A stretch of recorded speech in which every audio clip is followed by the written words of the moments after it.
My name is Dr. Edward, and I've spent the last 30 years working with thousands of older adults, men and women alike, helping them rediscover their vitality, their emotional intimacy, and yes, their sexual health in the years most people assume those things begin to fade. I've listened to countless stories behind closed doors, some whispered with shame, others with tears, and many with deep confusion. The truth is, intimacy after 60 doesn't have to disappear, but many of us unknowingly engage in habits that slowly erode the very connections we seek, and perhaps the most dangerous ones are the quietest, habits that don't scream out as harmful, but silently chip away at trust, connection, and desire. One afternoon, a gentleman in his late 60s sat in my office. His name was Harold, fit for his age, still sharp-witted, still curious about life, but visibly burdened. His words were hesitant at first, but they carried the weight of something deeply personal. "Doctor," he said, "I don't understand why my wife and I feel so distant lately. We still care for each other. We sleep in the same bed, but it's like there's a wall between us that wasn't there before." I've heard this exact sentence echoed in so many forms by so many people. And what I often uncover through gentle conversation and careful listening is that there are certain behaviors, often justified as harmless or even necessary, that create invisible cracks in the foundation of intimacy. One of the most misunderstood of these habits is solitary sexual behavior, specifically masturbation, done in secret or used as a replacement for emotional or physical connection. Before I continue, let me be clear. I am not here to shame anyone for taking ownership of their body or seeking pleasure. In fact, healthy sexuality, even after 60, is something I encourage. But when masturbation becomes a hidden retreat, a default habit in place of vulnerability with a partner, it begins to isolate instead of empower. What starts as a private outlet can slowly become a wedge. I remember working with a couple in their early 70s. The husband had been quietly watching adult content and self-stimulating regularly, thinking it was a private matter. Meanwhile, his wife felt increasingly undesirable and invisible, but didn't know why. They stopped touching, they stopped talking late at night. The quiet drift was mistaken for age, when in fact, it was a habit wrapped in secrecy that had dulled their emotional sensitivity to one another. If you're still with me, that already tells me something important. It tells me you care. You're not here to judge yourself or anyone else, but to understand, to gently hold up a mirror and ask, am I unintentionally pulling away from the very connection I long for? You see, intimacy after 60 is less about performance and more about presence. When we allow secret behaviors, like habitual masturbation, to replace mutual connection, we train our nervous system to find pleasure in isolation. Over time, the body becomes accustomed to solo satisfaction, and the idea of shared vulnerability can feel foreign, even awkward. Not to mention, when this habit is hidden, it often carries guilt and shame, two of the strongest intimacy blockers in any age group. I want to pause here and say something important. If you recognize this pattern, please don't panic. Please don't punish yourself. This isn't about blame, it's about awareness. The truth is, when we bring light to what's happening behind closed doors, we give ourselves the power to change, to repair, and to reawaken intimacy in beautiful, unexpected ways. One of the first things I encourage my patients to do is talk with their partners, or even just with themselves through honest reflection. Ask, why am I turning to this habit? What am I really longing for? And what would happen if I shared this part of me with someone I love? Now, this is only the beginning. In fact, masturbation is just one of 3 habits I've seen quietly unravel closeness between couples after 60. In the next part of this journey, I'll share another habit, one so common, yet so underestimated, that has the power to make 2 people in the same room feel like strangers. I'll never forget Ruth.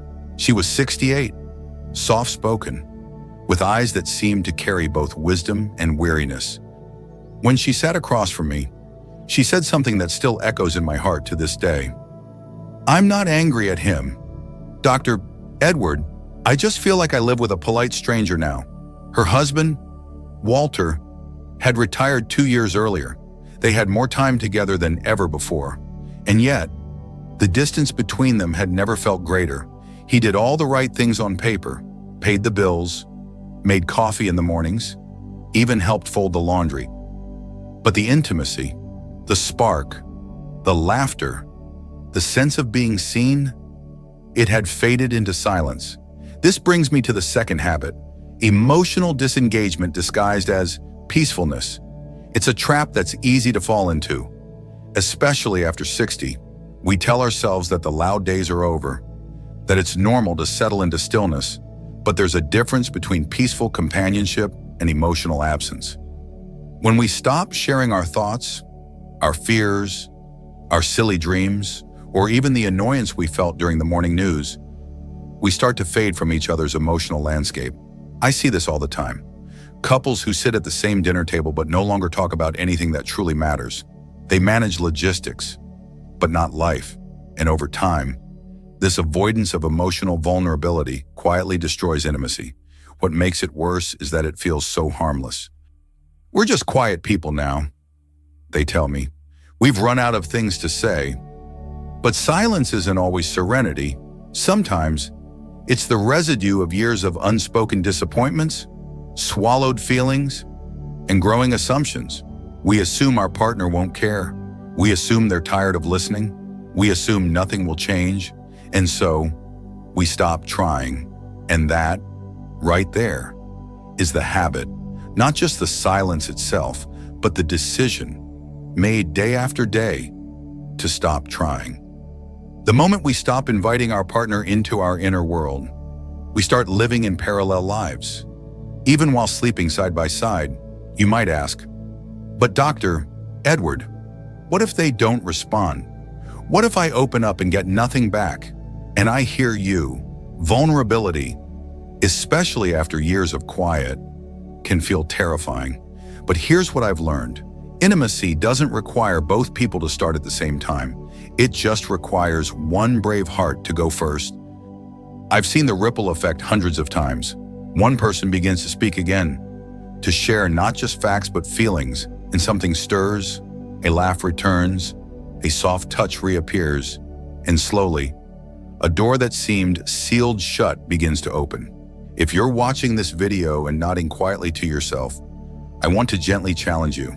Tonight, ask your partner something you haven't asked in a long time. Maybe it's simple, like what's been on your mind lately? Or, do you remember our first road trip? Maybe it's more tender, like, do you still feel close to me? You don't need to fix anything in that moment. Just start, just speak, because intimacy doesn't fade overnight. It fades in the silence of 1,000 moments we chose not to connect, and it can be rebuilt in just one moment of courage. Now, if you're still with me, I know you're truly listening, not just with your ears, but with your heart, and that means you're already doing the hard, beautiful work of healing.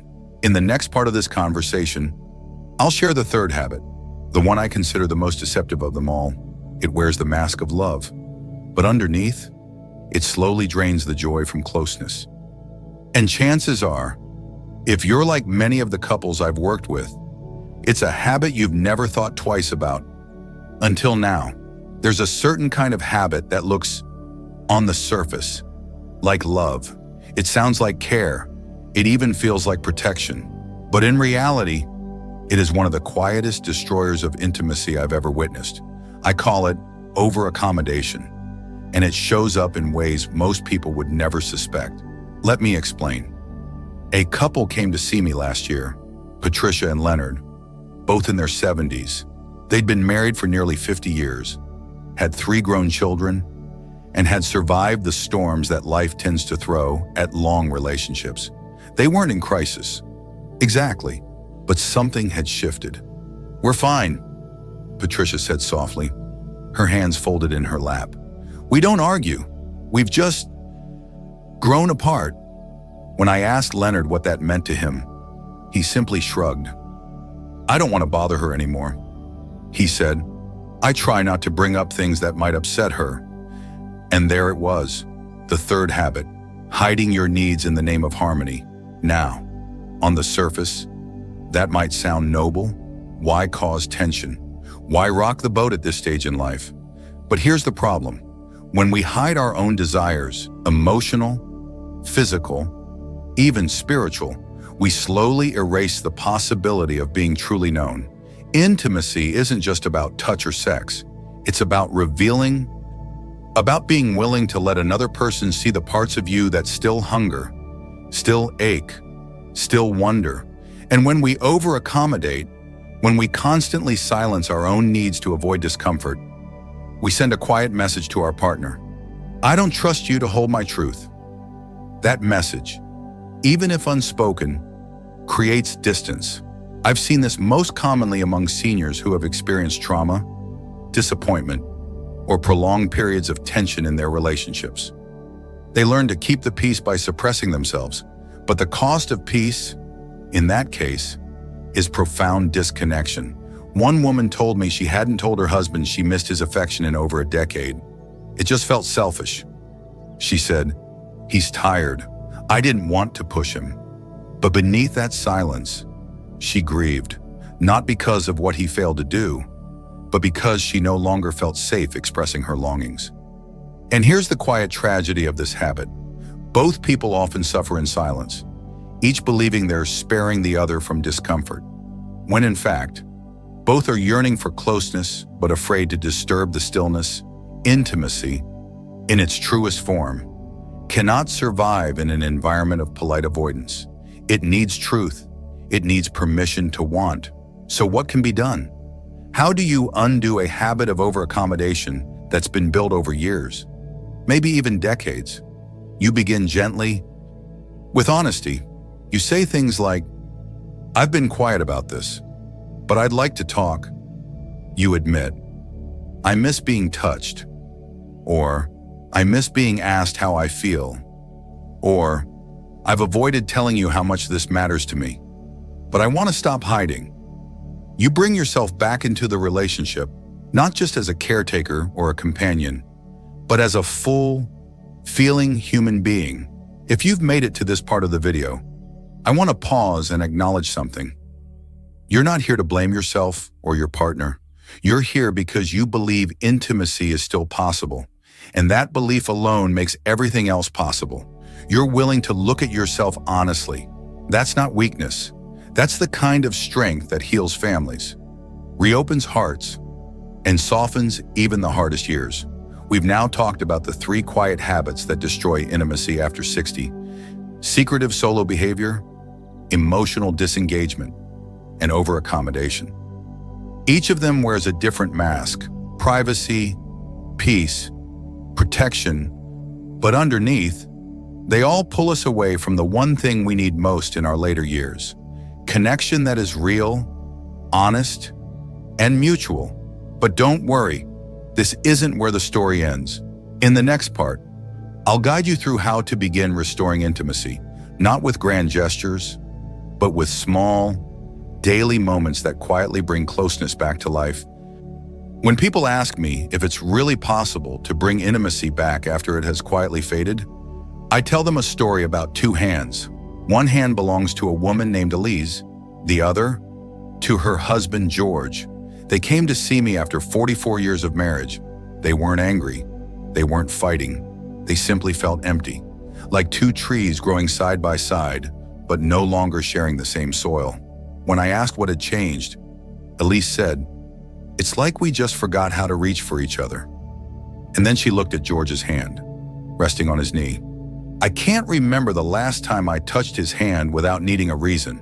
That's where we begin, not with therapy jargon or with trying to fix everything overnight, but with the quiet courage to reach again, one hand, one question, one moment where you remind each other, "I still want to know you." Rebuilding intimacy doesn't begin in the bedroom. It begins in the hallway, in the kitchen, on the couch when your favorite show comes on and you choose to sit just a little closer than usual. It begins in the question, "Can I hold your hand?" Or, "Can I sit with you a little while?" What most people don't realize is that after 60, intimacy changes shape. It becomes less about performance and more about presence, Less about seduction and more about safety. The body ages. Yes, but the need to feel loved, seen, and cherished does not grow old.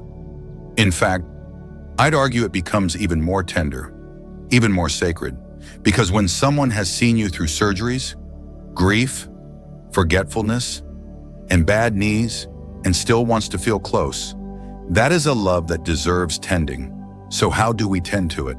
First, we begin speaking again, not just about tasks or appointments or the news, but about ourselves. What's on your heart? What are you afraid of? What's something beautiful you noticed today? If that feels awkward at first, good. That means you're opening a new door. Awkwardness is just vulnerability arriving at the surface.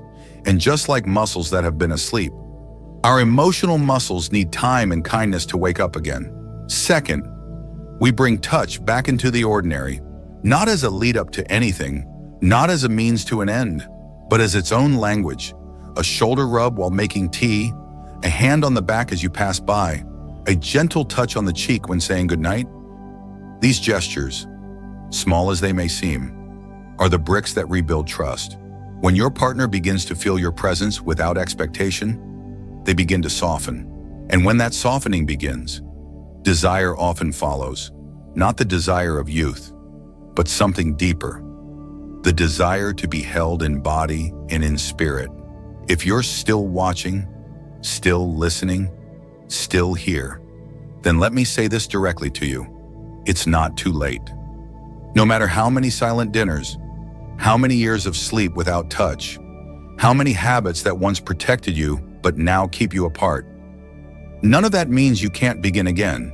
In fact, beginning again after 60 might be the most beautiful kind of beginning there is, because now you bring not only love, but understanding, not only touch, but history, not only desire, but depth. In the next part, I'll share with you some of the most moving stories I've witnessed from couples who reclaim their closeness later in life, often starting from places of quiet heartbreak, just like you might be feeling now. These are not perfect love stories. They are real, and perhaps, within them, you'll begin to see your own. Not long ago, I received a letter from a couple I had once worked with, June and Carl.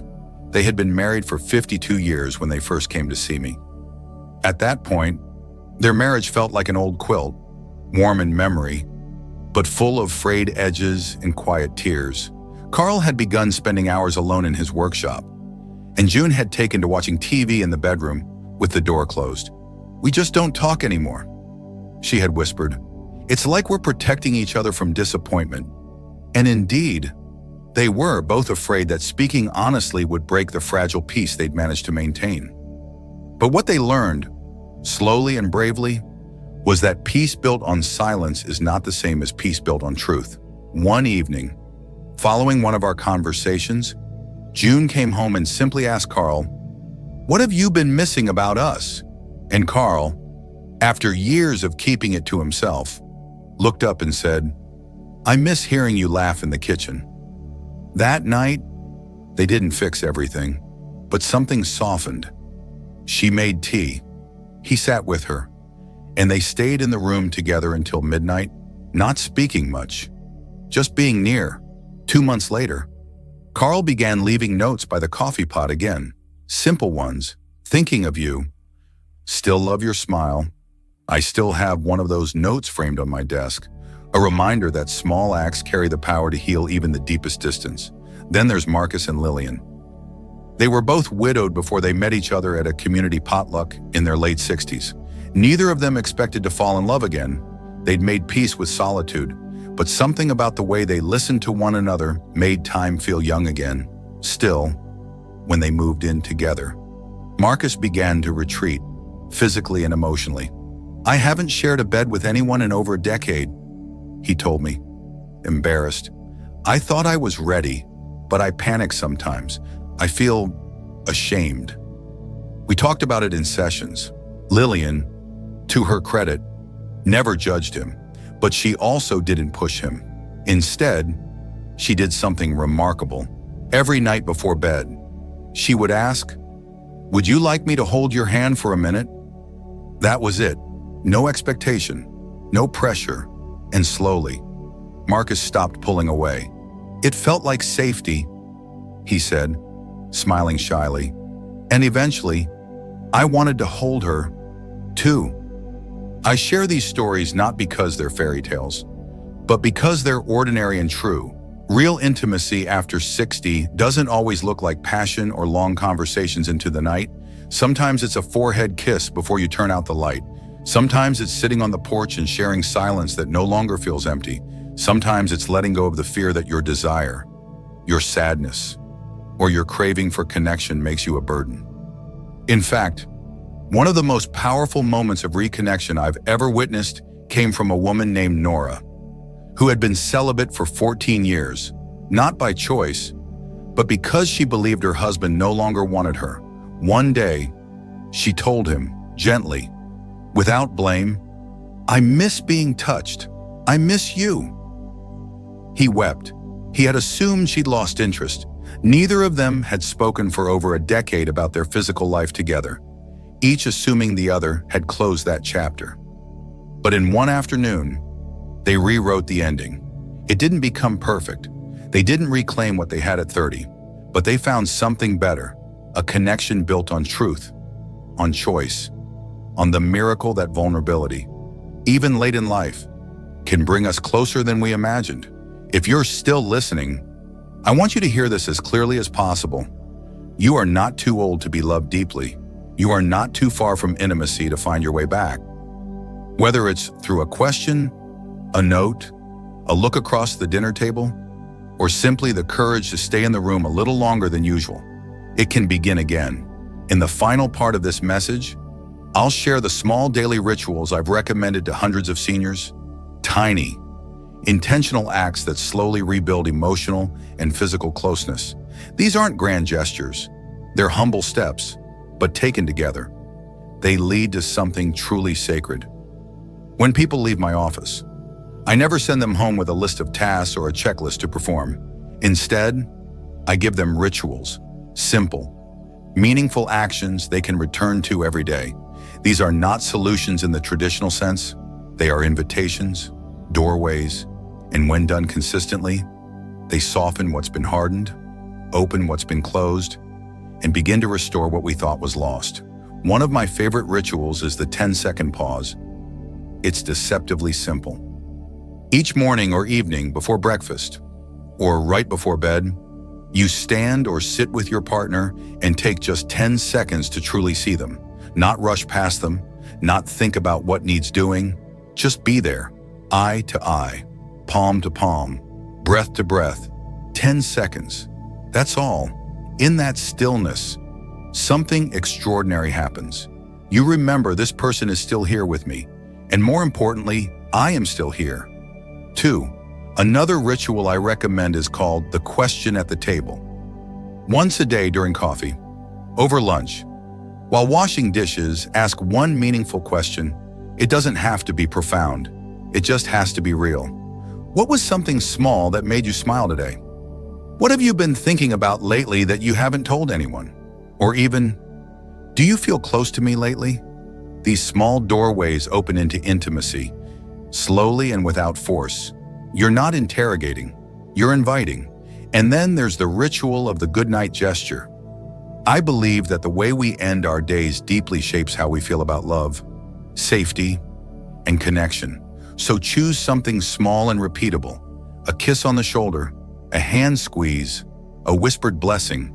I'm glad we're here. I still love waking up next to you. Let's try again tomorrow. These phrases may feel awkward at first if you haven't spoken this way in years, but speak them anyway. It's not the perfection of the words that heals. It's the intention behind them. For those who feel like touch has become unfamiliar or even uncomfortable, I always remind them, start where it's still safe. A hand, a forehead, sitting so close your knees touch. The nervous system remembers. It just needs time to trust again. Do not rush it. Just return to the moment. Again and again. And for those of you who live alone, whether widowed, divorced, or choosing solitude, these rituals are no less powerful. In fact, they might be even more essential. You can perform the 10-second pause in front of a mirror.